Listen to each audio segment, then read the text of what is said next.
three-pronged test set out by the Miller Court in 1973, the United States Supreme Court. So Rhode Island specifically has a statute that models that, as I described earlier.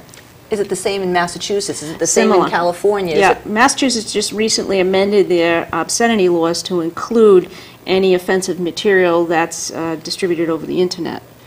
And now there's a lawsuit that resulted as a First Amendment lawsuit that came out of that. And remember, a lot of these issues came out of shows and things like that. And so, you mean television shows? Well, there were not so much television shows, but plays and one-act plays and even music. You know, with some of the lyrics in music, there was some uproar over whether or not it was obscene.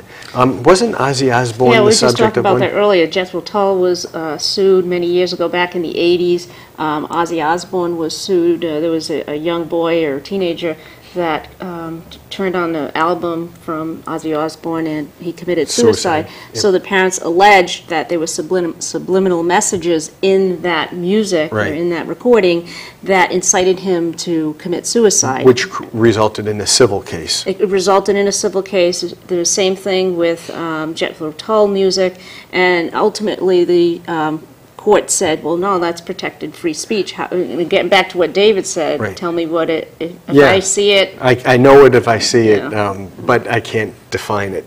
And the problem is, and that's why the statute talks in terms of, is there any musical value, any artistic value, literary value.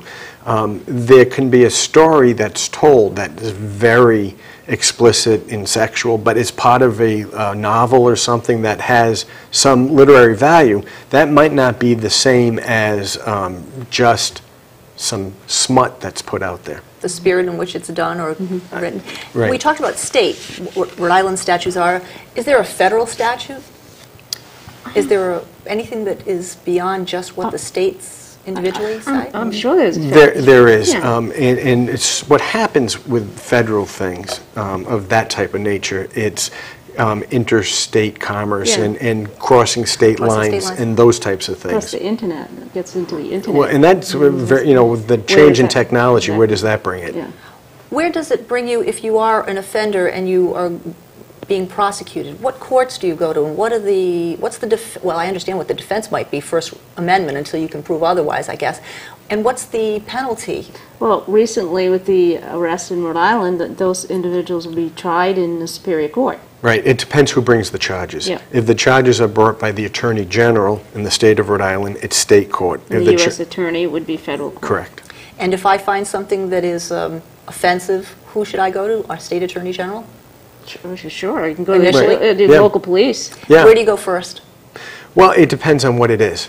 I mean, if you're looking at something that's a show, for example, in your hometown, and you think this is an offensive show, the police may be the first place to go. They may turn to the Attorney General because the police are going to be very careful. They're not going to want to just jump on somebody's First Amendment rights without some advice from either their town solicitor or the Attorney General. Fair enough. When it comes to things now that are computer-based, internet-based, is there a different set of standards and a different set of prosecution if it's electronic and it becomes global inside of a keystroke? I don't know if it's different. I think what's happening is the law is just starting to catch up to the technology. And we've talked about how technology impacts the law. And really what happens is I think the law adjusts to changes in technology.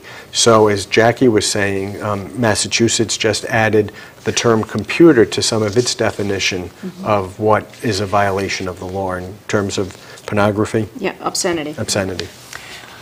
We believe in entrepreneurship. What happens when a man writes that he wants to sell some men's magazines in his convenience store, but a city official said that he wasn't allowed to sell whatever's considered pornography within the city limits? Can the city do that? Is that a city ordinance? We talked about communities. Is that different? So I think you're talking about the Roth case. Because I think those were the facts of the Roth case, where someone wanted to distribute some offensive materials, and there was a city ordinance that prohibited that, and they tried to stop him, ultimately ended up in court. I think he was prosecuted, then it was appealed, went all the way to the United States Supreme Court, and was overturned. The prosecution was overturned. So does that mean that he could still sell? No, I'm sorry, it wasn't, no. I'm sorry? Well, what was your point about that? Let me let Yeah. you finish first. It gets back to, again, the definition of what is offensive. What is offensive?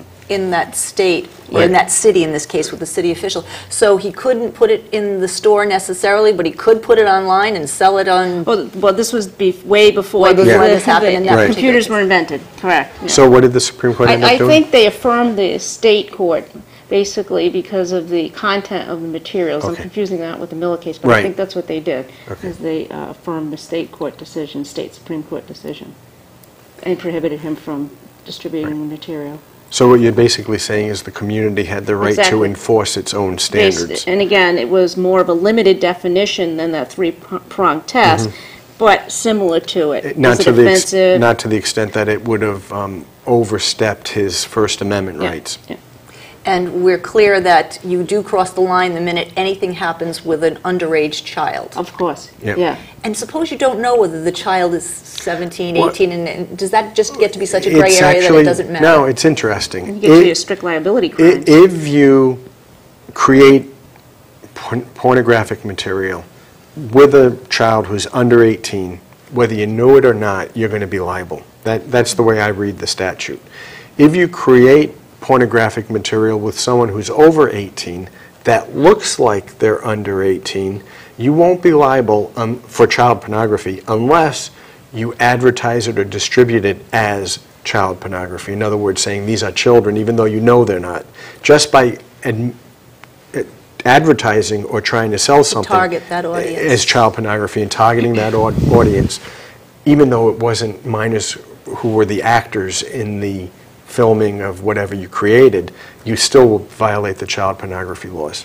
Is there an issue about if you're a first-time offender versus a habitual offender in this case, how you're going to be punished? Those or are strict laws. Strict Those laws, are- period. It's back Yep. to what we said earlier, strict liability laws, yeah.